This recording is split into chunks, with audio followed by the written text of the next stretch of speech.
Dhaka bank business mirror অনুষ্ঠানে সবাইকে আমন্ত্রণ জানাচ্ছি আমি ইসমা জারিন খান।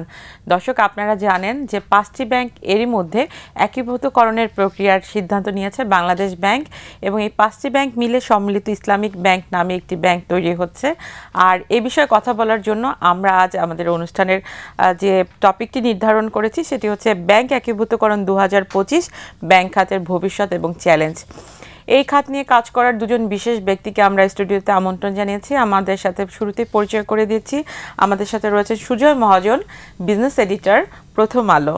আমরা আমাদের মাঝে পেয়েছি খন্দকার গোলাম মোয়াজ্জেম, গবেষণা পরিচালক, সিপিডি। আমরা চলে যাচ্ছি আমাদের আজকের অনুষ্ঠানে। আপনাদের দুজনকে স্বাগত আমাদের অনুষ্ঠানে আসার জন্য। আমরা আসলে দেখলাম যে বাংলাদেশের ইতিহাসে ব্যাংকিং খাতে একটা অনেক বড় সিদ্ধান্ত এসেছে, এবং যেখানে প্রায় 5টি ব্যাংক একীভূতকরণ করে বাংলাদেশ ব্যাংক একটি ব্যাংক করার সিদ্ধান্ত নিয়েছে। অলরেডি প্রক্রিয়া শুরু হয়েছে। আসলে এই সিদ্ধান্তটাকে আপনি কিভাবে দেখছেন, এবং এই সিদ্ধান্তের বিষয়ে যদি একটু বলতেন। দেখুন, এই বিষয়ে আমার অবস্থানটি খুব পরিষ্কার। বাংলাদেশের অর্থনীতি যে আকার বিস্তার লাভ করেছে বিগত দশক জুড়ে, সেই খাতের সাথে সামঞ্জস্য রেখে ব্যাংকিং খাতের যে প্রসার হওয়া দরকার ছিল, তার তুলনায় আমাদের দেশে ব্যাংকের সংখ্যা অনেক বেশি। আমার কাছে কখনোই মনে হয়নি যে বাংলাদেশে 62টি ব্যাংকের দরকার রয়েছে। ভারতের মতো অর্থনীতি, যেটি বাংলাদেশের চেয়ে 17 গুণ বড়, সেটাতে প্রাদেশিক এবং কেন্দ্রীয় সব মিলে 42টি ব্যাংক রয়েছে। সেখানে বাংলাদেশে কোনভাবে 62টি ব্যাংক থাকতে পারে, এটা কখনোই বিচার্য হয়নি। বছরের পর বছর আমরা দেখেছি বিগত দশকগুলোতে রাজনৈতিক বিবেচনায় বিভিন্ন গোষ্ঠী স্বার্থকে কেন্দ্র করে ব্যাংক দেয়া হয়েছে, এবং সেই ব্যাংকের সুবিধাভোগী গোষ্ঠীগুলো যখন বাজারে ঢুকেছে, তখন প্রথম যে বিষয়টির দিকে গুরুত্ব দেওয়া দরকার ছিল, অর্থাৎ ব্যাংকের অপারেশনের জায়গাগুলোতে প্রপার কম্পিটিটিভনেস বা প্রপার সুশাসনের জায়গাগুলো মেনটেন করা, তা না করে ব্যাংক পরিচালকরা ব্যাংকগুলোকে ব্যবহারই করেছেন হলো বিভিন্ন উদ্দেশ্যে। ফলে যেটা হয়েছে, সেকেন্ড জেনারেশন, থার্ড জেনারেশনের প্রচুর ব্যাংক তারা আসলে ঠিকমতো কখনোই দাঁড়াতে পারেনি। যে 5টি ব্যাংক মার্জারের কথা বলছেন, এই ব্যাংকগুলো আসলে এই second generation, third generation bank, এবং এগুলো দেয়াই হয়েছিল বিভিন্ন ধরনের রাজনৈতিক এবং গোষ্ঠী স্বার্থকে মাথায় রেখে এই ব্যাংকগুলো বিগত দশকগুলোতে এগুলো এসছে, এবং এখন সেই ব্যাংকগুলোকে মার্জার করা দরকার আছে। আমার পজিশনটা আসলে ছিল যে ব্যাংক বন্ধ করে দেওয়া। আমি মনে করি যে বাংলাদেশের জন্য এত ব্যাংকের প্রয়োজন নেই, ঠিক, কিন্তু সেক্ষেত্রে হয়তো মধ্যবর্তী ব্যবস্থা হিসেবে এই ব্যাংকগুলোকে এই মুহূর্তে সরকার একীভূতকরণের উদ্যোগ নিয়েছেন। আমি বিষয়টিকে একেবারেই টেস্ট কেস হিসেবে দেখছি। টেস্ট কেস বলতে আমি যেটা বোঝাতে চাচ্ছি যে এরকম একটি একীভূতকরণের মাধ্যমে অনেকগুলো ব্যাংককে একসাথে করে দিয়ে ব্যাংকিং ব্যবস্থা এগুলো অপারেট করতে পারে কি না, একীভূতকরণের পর্যায়ে কী কী ধরনের সমস্যা দেওয়া হয় সেই জিনিসগুলো বোঝা, এর মধ্যে যে বিভিন্ন স্বার্থগোষ্ঠী রয়েছে, যেমন এর ভিতরে ডিপোজিটার রয়েছেন, তাদের যেমন স্বার্থ রয়েছেন, শেয়ার বাজারের শেয়ার হোল্ডারদের স্বার্থ যেমন রয়েছে, ব্যাংকের যারা বিনিয়োগকারী রয়েছেন, যারা ডিরেক্টর রয়েছেন, তাদের যে লোন বা যে সমস্ত অনাদায়ী লোন রয়েছে, এই সমস্ত সেগুলো আদায় হয়নি বিভিন্নভাবে, সেগুলোর ক্ষেত্রে কী ধরনের ব্যবস্থা দিয়ে নেওয়া হয়, পুনরুদ্ধারের ক্ষেত্রে কী নেওয়া হয়, এই যে বিভিন্ন ব্যবস্থা দিয়ে এই জিনিসগুলো কিভাবে কেন্দ্রীয় ব্যাংক এবং এই সম্মিলিত যে ইসলামী ব্যাংক তারা কিভাবে এগুলো হ্যান্ডেল করে, এটি দেখবার বিষয়। এবং এই প্রক্রিয়ার মাধ্যমে আদতেই এই ব্যাংকগুলোর ক্ষেত্রে যে ধরনের বড় রকমের যে হয়েছে, যে খেলাপি ঋণ তৈরি হয়েছে, ব্যাংকের কাঠামোতে এগুলো দুর্বলতা তৈরি হয়েছে, সেটি আসলে পুনরুদ্ধার সম্ভব হয় কি না, আমি আসলে এই পুরো বিষয়টিকে আগামী 2 বছরের একটা টেস্ট কেস হিসেবে দেখতে চাচ্ছি। এই কেসটা যদি সাকসেসফুল হয়, তাহলে আমার অনুরোধ থাকবে এরকমভাবে আরও অন্য ব্যাংক যেগুলো দুর্বল অবস্থায় রয়েছে, সেগুলোর ক্ষেত্রেও সরকার একীভূতকরণের উদ্যোগ নিতে পারে। কিন্তু একীভূতকরণের একটা বড় কারণ থাকে যে রাজনৈতিকভাবে আসলে যে ব্যাংকগুলো থাকে এবং জবাবদিহিতার জায়গাটা নিশ্চিত করা, সুশাসন নিশ্চিত করা, আপনার কি মনে হয় এর মাধ্যমে সুশাসন নিশ্চিত হবে? ধন্যবাদ আপনাকে। আমি মোয়াজ্জেম ভাইয়ের রেস ধরে বলতে চাই যে এই ব্যাংকগুলো খারাপ হয়েছে কেন? সুশাসনের ঘাটতির কারণে। প্রথমত এই সুশাসনের ঘাটতি হয়েছে দুইভাবে। একটি হচ্ছে যারা ব্যাংকটা পরিচালনার সঙ্গে যুক্ত ছিলেন, আরেকটি হয়েছে যারা এই ব্যাংক দেখভালের দায়িত্বে ছিলেন। আমি পুরো প্রক্রিয়াটাকে দেখি যে একটি রাষ্ট্রীয় প্রতিষ্ঠান যারা এই ব্যাংক খাতটাকে তদারকির দায়িত্ব ছিল, এবং এর সঙ্গে যেহেতু এই 5টি ব্যাংকই শেয়ার বাজারে জড়িত, সেখানে শেয়ার হোল্ডারদের স্বার্থ দেখার দায়িত্ব ছিল বাংলাদেশ সিকিউরিটিজ অ্যান্ড এক্সচেঞ্জ কমিশনের। তো এই যে প্রতিষ্ঠানগুলো, রাষ্ট্রীয় প্রতিষ্ঠানগুলো এবং ব্যাংক পরিচালনার সঙ্গে যারা যুক্ত, ব্যাংকার কিংবা পরিচালনা পর্ষদ, তাদের সম্মিলিত ফেলিওর হচ্ছে এই ব্যাংকগুলোর আজকের অবস্থা। তো তার মানে সুশাসন, কেন্দ্রীয় ব্যাংক তার দায়িত্ব যথাযথভাবে পালন করতে পারেনি বলেই ব্যাংকগুলোর আজকের এই মানে কেন একীভূত করতে হচ্ছে কারণ খারাপ হয়ে গেছে বলে। একইভাবে শেয়ার হোল্ডারদের যে জায়গাটা আপনি বলেছেন সেটি হচ্ছে সেই জায়গাতে বিএসইসি স্বার্থ নিশ্চিত করতে পারেনি বলে। তো সুশাসন এখন আবার এই 5টি ব্যাংককে এক করে সরকারি খাতে নিয়ে যাওয়া হচ্ছে। আপাতত এটি সরকারিভাবে পরিচালিত হবে। তো আমরা বাংলাদেশের অভিজ্ঞতায় এটি নিশ্চয়ই মোয়াজ্জেম ভাই আমার সঙ্গে একমত হবেন কিনা জানি না, আমরা সরকারি ব্যাংকের সুশাসনের অবস্থা কিংবা এগুলোর পরিচালনার পদ্ধতিগুলো আমরা জানি। এখন আর যে ব্যাংকগুলো আছে সরকারি খাতে এখন যেগুলো এই 5টি মিলে একটি হবে, একটি হওয়ার পর এটি যাওয়ার পরে এখন যে সোনালী অগ্রণী জনতা সেগুলোর অবস্থাটা কি, সেখানে কি সুশাসন আছে, সেগুলো কিভাবে চলছে? তাইলে আপনি আরেকটি সরকারের মানে বোঝা বাড়াচ্ছে কিনা আমার এই সন্দেহটা রয়েই যাচ্ছে। কারণ এটি যেই কারণে এবং যে উদ্দেশ্য নিয়ে করা হচ্ছে, মোয়াজ্জেম ভাই ভালো বলেছেন যে এটি পরীক্ষামূলকভাবে উনিও দেখতে চান। আমরা আসলে অনেকগুলো প্রশ্ন আছে, যদি এটি সফল হয় তাহলে হয়তো অনেক প্রশ্নের উত্তর মিলবে, আর সফল না হলে এই প্রশ্নগুলো প্রশ্নই থেকে যাবে। জি, সেই দিক থেকে একটু জানতে চাই যে এই যে হাজার হাজার কর্মকর্তা কর্মচারী, তারপরে এই ব্যাংকগুলোর সাথে শেয়ার হোল্ডার যারা আছেন এবং পরবর্তীতে ক্লায়েন্ট যারা আছেন যারা হচ্ছে আমানতকারী, এবং অনেকে এই ব্যাংক থেকে ঋণ নিয়েছেন যার কারণে এই প্রতিষ্ঠানগুলো সিক হয়ে গেছে, কি হবে তাদের ভাগ্যে? এবং আগামীর এই যে 5টি ব্যাংক একত্রিত হয়ে একটি ইউনাইটেড ব্যাংক হতে যাচ্ছে ইসলামিক ব্যাংক, সেটি আসলে কতটুকু এই জায়গাগুলো পূরণ করতে পারবে? মনে রাখা দরকার যে কোনো সংস্কারই আসলে হাত পোড়ানোর মতো একটা ঘটনা। এটা সংস্কার যে খুব একটা ভালোভাবে করে যাবে, সকলের স্বার্থ সমানভাবে রক্ষিত হবে, সংস্কার আসলে তা বোঝায় না। সংস্কার বোঝায় হলো সর্বোচ্চ স্বার্থে যেই জায়গাগুলোতে ছাড় দেওয়া দরকার সেই জায়গাগুলোতে ছাড় দিতে হবে, যে জায়গাগুলোতে সংকোচন দরকার সেই জায়গাগুলোতে সংকোচন করতে হবে, এবং মূলত পুরো প্রক্রিয়াটি এক ধরনের সংকোচনমূলক প্রক্রিয়া। সুতরাং এই জায়গা থেকে স্বাভাবিক সময়কালে ব্যাংকে যারা কর্মকর্তা কর্মচারী যেভাবে তারা ট্রিটেড হয়েছেন, অফকোর্স এখন তারা সেভাবে হবেন না। এত সংখ্যক কর্মকর্তা কর্মচারীর প্রয়োজন নেই। এমনকি আমি তো মনে করি ডিজিটালাইজেশনে গেলে এই ধরনের সিস্টেমগুলোকে আরও অনেক বেশি ইম্প্রোভাইজ করে অনেক কম কর্মকর্তা কর্মচারীদের দিয়ে এটা চলতে পারে। কিন্তু প্রশ্নটি হলো যে কর্মকর্তা কর্মচারীরা তো এটার জন্য তারা সেই অর্থে দায়ী না, তারা তো এখানকার কর্মকর্তা। সুতরাং ব্যাংকিং আইন অনুযায়ী তাদের যা প্রাপ্য সেই প্রাপ্যগুলো যেন সরকার নিশ্চিত করেন, এবং দীর্ঘমেয়াদী যে সমস্ত প্রণোদনা বা যা তাদেরকে দেওয়া সম্ভব সেটি যেন এখানে দেওয়ার বিষয় হতে পারে।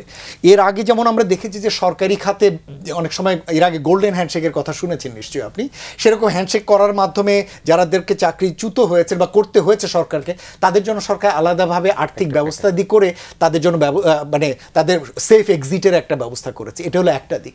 তবে ডিপোজিটার যাদের এখানে এখন ডিপোজিট আটকে গেছে, এটা আমি ঠিক এইভাবে দেখতে চাই না। ডিপোজিটারদের নিজেদেরও একটা দায় রয়েছে। মনে রাখা দরকার যে আপনি কোন ব্যাংকে ডিপোজিট করবেন সেই ব্যাংকের স্বাস্থ্য কেমন, বা সেই ব্যাংক আসলেও আপনার এই উচ্চ ইন্টারেস্ট দিতে পারবে কিনা, এটা কিন্তু আপনার জানা দরকার ছিল। অনেক ক্ষেত্রেই আমরা দেখেছি যে এই সমস্ত ছোট ব্যাংকগুলো ডিপোজিট কালেকশনের ক্ষেত্রে অ্যাগ্রেসিভ স্ট্র্যাটেজি নিয়ে অনেক উচ্চ সুদ অফার করে এই ধরনের ডিপোজিটগুলো কালেক্ট করেছে, এবং আমাদের যারা ডিপোজিটার তারা সেই ধরনের এই অফারের এগেনস্টে তারা সেইগুলোতে এখানে জমা রেখেছে। বলতে পারেন যে হ্যাঁ সব তথ্য কি জানা যায়, কিন্তু অন্তত এতটুকু তো বোঝা যায় যে হ্যাঁ কোন ব্যাংকগুলো মধ্যম মানের, কোন ব্যাংকগুলো উচ্চমানের, আর কোন ব্যাংকগুলো নিম্নমানের। আপনি নিম্নমানের ব্যাংকগুলোতে এফডিআর করবেন, বিপুল পরিমাণ টাকা রাখবেন, এই দায়টি আসলে এই ডিপোজিটারদেরও এর একটা দায় রয়েছে। আবার একইভাবে সেই দায় পড়ছে সরকারের যে সমস্ত বিভিন্ন এজেন্সিগুলো তাদের যে সমস্ত টাকা, সেই পেনশন স্কিমের টাকা তারা ওখানে রেখেছেন, বিভিন্ন সঞ্চয় প্রকল্পের টাকা তারা এখানে আটকে গেছে, সেই জিনিসগুলো কিন্তু এখন এখানে একটা টাকা লগ্নি হবে। এক্ষেত্রে অবস্থান দুটো, একটা হলো যে ন্যূনতম একটা পরিমাণ যেটা সরকারি বিধি অনুযায়ী, ব্যাংকিং বিধি অনুযায়ী 2 লাখ টাকা পর্যন্ত ডিপোজিটারকে দেওয়ার কথা, সেটি এখানে দিয়ে দেওয়া হবে। আরেকটি যেটি যে ধাপে ধাপে বাকিদের ব্যাপারগুলো দেখা হবে। যেমন আমার একটা অবস্থান ছিল, যদি ব্যাংকগুলো বন্ধ হয়ে যায় তাহলে দ্রুত অ্যাসেট লায়াবিলিটি সমস্ত হিসেব করে পাওনাদি মিটিয়ে দিয়ে, মানে প্রথম পাওনাদি হচ্ছে যারা কিনা যারা যেন প্রদেয় যারা ডিপোজিটার তাদের এগুলো পাওনা দিয়ে, সবার শেষে হচ্ছে যারা শেয়ার হোল্ডার তাদের বিষয়টি দেখা। মানে সাধারণত উল্টোটি হয়, আগে শেয়ার হোল্ডার তার প্রফিটটিকে ঠিক রাখে, তারপরে যদি কিছু থাকে তাহলে সেই শেয়ার হোল্ডারের এগেনস্টে যারা ক্ষুদ্র বিনিয়োগকারী তাদের জন্য মুনাফাটি দেয়। এবার যেন সেটি না হয়। এখানেও আমরা তাই মনে করি যে খুব দ্রুত হয়তো সবার যা যা পাওনা দিয়ে এটা মেটানো যাবে না, কিন্তু ন্যূনতমভাবে যেটুকু মেটানো যায়, এবং ধাপে ধাপে হয়তো বাকি জিনিসগুলো সেখানে দেখা হবে। যেহেতু এটা ক্লোজার ইনিশিয়েটিভ না, এটা মার্জার ইনিশিয়েটিভ, তার মানে হচ্ছে এটা অপারেশনে থাকবে দীর্ঘমেয়াদে, এটি প্রত্যাশা করা হচ্ছে। সুতরাং সেক্ষেত্রে এটাও প্রত্যাশা করা হবে ডিপোজিটাররা পুরো টাকাটি যাতে তুলে না নেন, সেই প্রত্যাশাটাই থাকবে। এবং সেই জন্য আবার কেন্দ্রীয় ব্যাংকের পক্ষ থেকে 20,000 কোটি টাকার একটা ফান্ড ক্রিয়েট করা হয়েছে, যাতে তাদের ইনিশিয়াল, কারণ একটা হ্যাভক থাকবেই, তুলে নেওয়ার একটা প্রবণতা থাকবেই, সেটা যাতে এই ব্যাংকগুলোর স্বাভাবিক যে দৈনন্দিন ট্রানজ্যাকশন সেটিকে যাতে বাধাগ্রস্ত না করে, তারা আবার একটা 20,000 কোটি টাকা একটা ফান্ড ক্রিয়েট করেছেন। সুতরাং সেটাও এখানে একটা উদ্যোগ। কিন্তু আমি পুরো উদ্যোগটিকে বলতে চাই যে এটিকে যেন কখনো কেউ ডিসকারেজমেন্টের জায়গা থেকে না দেখেন, এটিকে যেন ফেইলারের পার্সপেক্টিভ থেকে না দেখেন, যতক্ষণ পর্যন্ত না কেন্দ্রীয় ব্যাংক এবং সরকারের এর পিছনে একটা গুড ইন্টেনশন কাজ করছে। যাদের জীবনের আসলে যতটুকু সঞ্চয়, সেই সঞ্চয়গুলো এফডিআর হিসেবে এই ব্যাংকগুলোতে রেখেছে, তারা আসলে কি করবে? তারা তো এই 2 লাখ টাকার বেশি তো পাওয়ার কথা না, কিন্তু অনেকের হয়তো কোটি টাকার উপরেও তাদের এফডিআর আছে, এবং বিভিন্ন দাতা সংস্থা বা এই যে গভর্নমেন্ট পেনশন ফান্ড, এগুলোও কিন্তু তাদের বিভিন্ন ব্যাংকগুলোতে আছে। এদের ফিউচার কি হবে? এদের ফিউচার, বাংলাদেশ ব্যাংক এখন পর্যন্ত যে ঘোষণা দিয়েছে যে 2 লাখ টাকা পর্যন্ত পাবেন, আর যারা বড় অঙ্কের আমানতকারী তাদের হয়তো ধাপে ধাপে আরও পরিমাণটা বাড়ানো হবে। তো আমাদেরকে এই জন্য অপেক্ষা করতে হবে। এটি তো আর বলার সঙ্গে সঙ্গে হয়ে যাবে না, এটি একটি দীর্ঘ প্রক্রিয়া। এই প্রক্রিয়ার মধ্য দিয়ে সরকারকে আস্তে আস্তে যেতে হবে। তবে আমি এই ক্ষেত্রে আরেকটা যে জিনিসটা আমার কাছে মনে হচ্ছে এই পুরো প্রক্রিয়াটাতে, সেখানে হচ্ছে যে এক ধরনের সমন্বয়হীনতা আছে।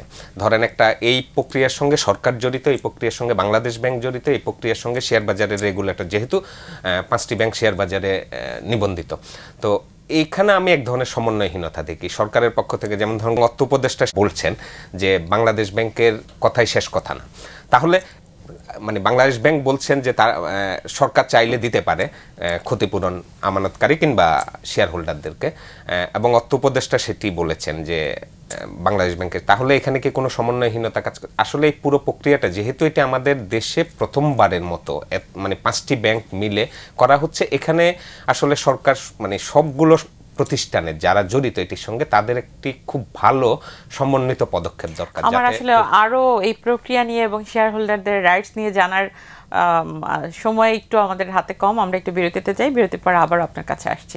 দর্শক, আমরা একটু বিরতিতে যাচ্ছি, বিরতির পর আবারও ফিরছি ঢাকা ব্যাংক বিজনেস মিরর অনুষ্ঠানে।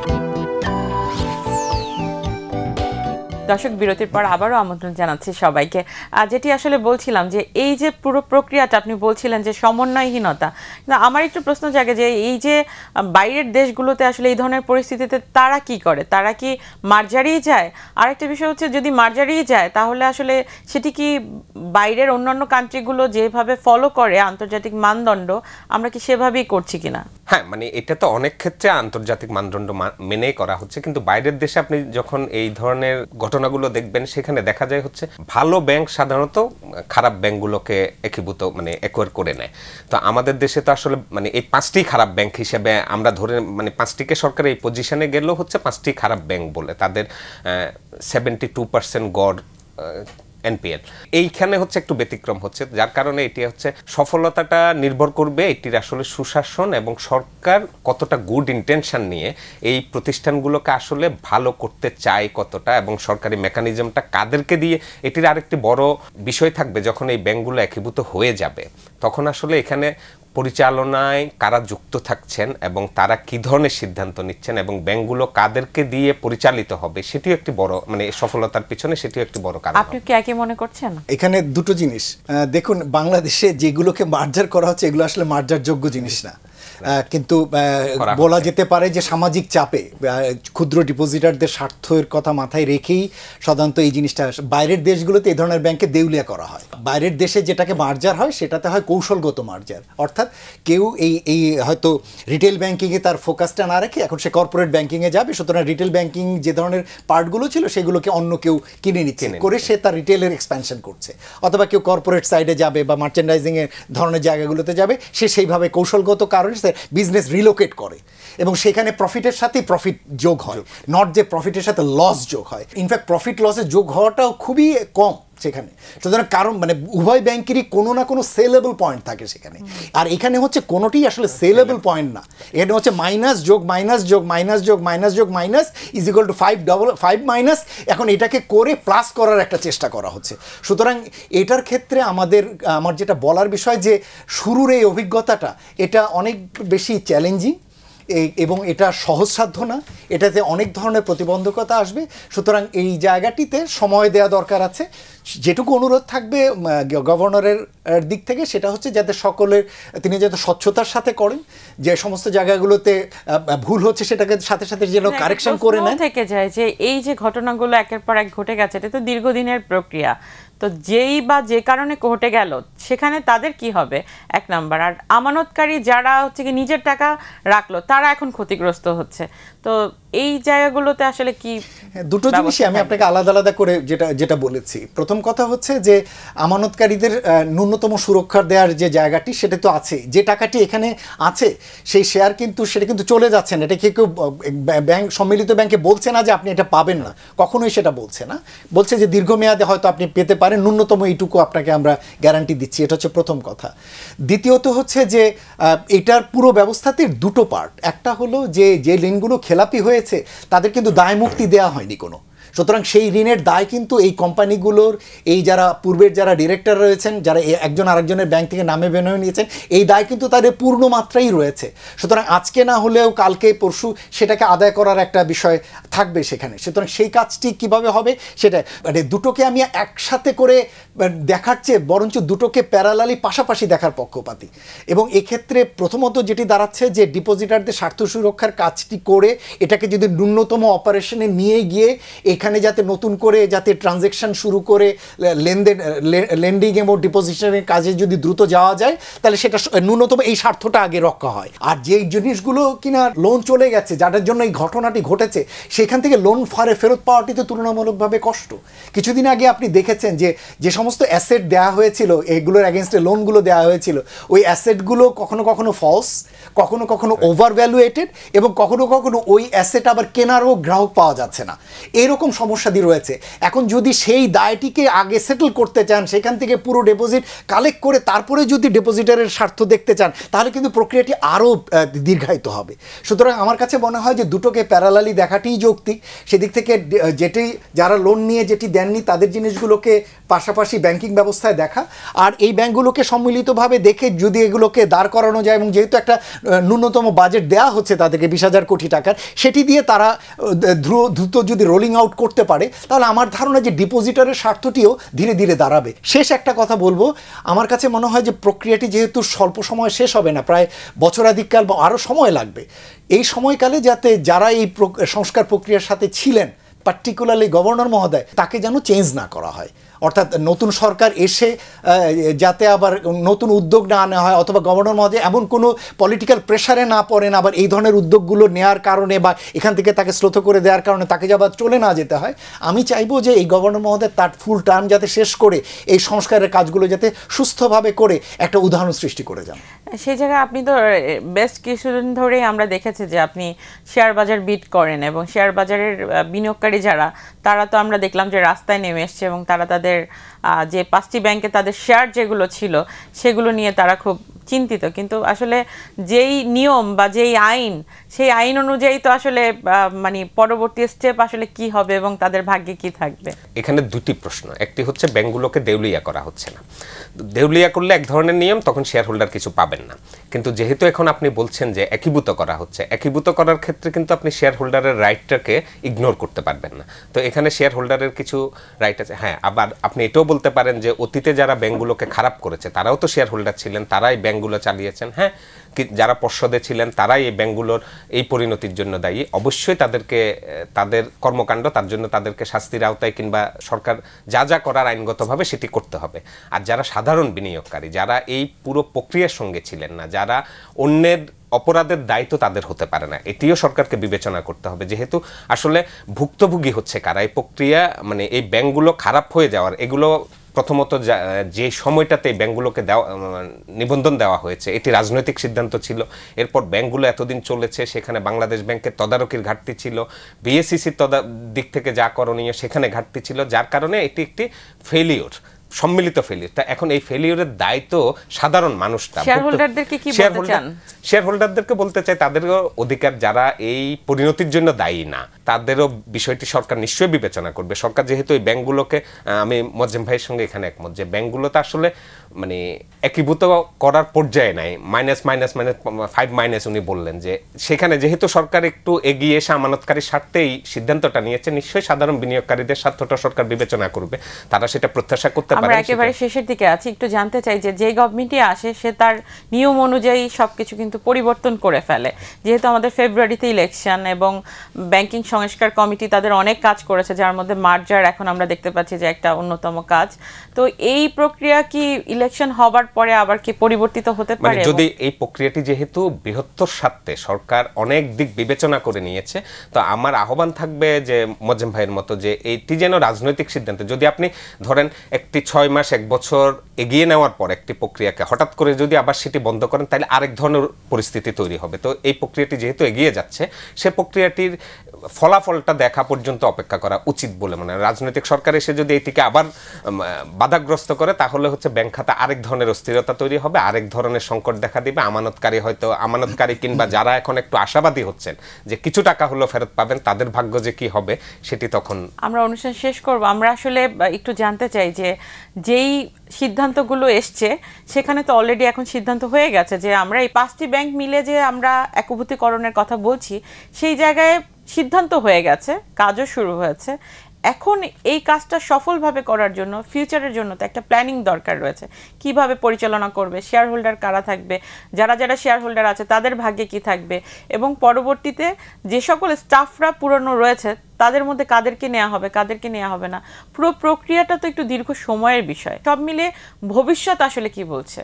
যেটা প্রত্যাশা করব যে এই সরকার, আমার ধারণা যতটুকু আমি শুনেছি যে কেন্দ্রীয় ব্যাংক এটার বাস্তবায়নের কৌশল রেখে একটা দীর্ঘমেয়াদী কৌশল ইতিমধ্যে ঠিক করেছেন। আশা করব যে এটি ধরেই যাতে কার্যক্রমগুলো চালে, নতুন সরকার এসে যাতে এখানে কোনো ধরনের পরিবর্তন না করেন, ছেদ না করেন। এটি হচ্ছে এক। দ্বিতীয়ত আমি চাই, যেটি আগেও বলেছি, যে যারা এই রিফর্ম প্রসেসের মধ্যে যে কর্মকর্তারা রয়েছেন শীর্ষ পর্যায় থেকে মাঠ পর্যায় পর্যন্ত, তাদেরকে যেন এই জায়গাতেই রাখা হয়। আর সর্বশেষ যেটা অনুরোধ করব, নতুন ব্যাংক যাতে নতুন গভর্নমেন্ট না দেন, আর ব্যাংক দরকার নেই। জি, ধন্যবাদ। আমরা অনুষ্ঠান শেষ করব। যদি আসলে বাংলাদেশ ব্যাংকের কাছে কিছু বলতে চান যে আসলে কিভাবে শেয়ার হোল্ডারদের সহায়তা করতে, পুরো প্রক্রিয়াটি যে মোয়াজ্জেম ভাইয়ের সঙ্গে যে এটি আসলে নির্মোহভাবে কারো স্বার্থ, মানে আপনি দেখবেন হচ্ছে মানুষের স্বার্থ, সেটি আমানতকারী হোক, সেটি সাধারণ শেয়ার হোল্ডার হোক, সেটি চাকরিজীবী হোক, দেশের সাধারণ গুটি কয়েক মানুষের স্বার্থ না দেখে বৃহত্তর জনগোষ্ঠীর স্বার্থ দেখে নির্মোহভাবে প্রতিটি সিদ্ধান্ত নিতে হবে। আরেকটি হচ্ছে ভালো হয় সেটি হচ্ছে যে আপনি আসলে পুরো প্রক্রিয়াটি, এই যে মোয়াজ্জেম ভাই বললেন যে একটি প্ল্যান আছে 5 বছর কিংবা 3 বছর কিংবা 2 বছর, এটি প্রকাশ করে দেওয়া, মানুষকে জানিয়ে দেওয়া, তাহলে হচ্ছে আপনার মানুষ এক ধরনের আস্থা তৈরি হবে ব্যাংক খাতের উপর, সেটি পুরো খাতের জন্যই। আমরা মনে করছি যারা এই খাতের ডিপোজিটর যারা আছেন বা এই ব্যাংকগুলোর সাথে জড়িত আছেন, তাদের মনে অনেক প্রশ্ন ছিল, সেগুলো হয়তো তারা অনেকটা ক্লিয়ার হয়ে গেলেন। এবং বাংলাদেশ ব্যাংক আসলে যেভাবে সিদ্ধান্ত নিয়েছে ব্যাংক খাতের সংস্কার এবং ব্যাংকগুলোকে ঢেলে সাজানোর জন্য, আমার মনে হয় যে রাজনৈতিক বিবেচনায় আসলে আগামীতে যারাই আসুক না কেন, তারা যাতে বাংলাদেশের অর্থনীতিকে সামনের দিকে এগিয়ে নিয়ে যেতে ব্যাংকিং খাতের সংস্কারের যে কার্যক্রম সেটি যাতে তারা চালিয়ে যায় এবং এই সহযোগিতা যাতে তারা রাখে। আপনাদের অসংখ্য ধন্যবাদ আমাদেরকে সময় দেওয়ার জন্য। দর্শক, এই ছিল আজকের মতো ঢাকা ব্যাংক বিজনেস মিরর অনুষ্ঠান। দেখা হবে আগামী সপ্তাহে। সেই পর্যন্ত সবাই ভালো থাকুন, সুস্থ থাকুন, নিরাপদে থাকুন।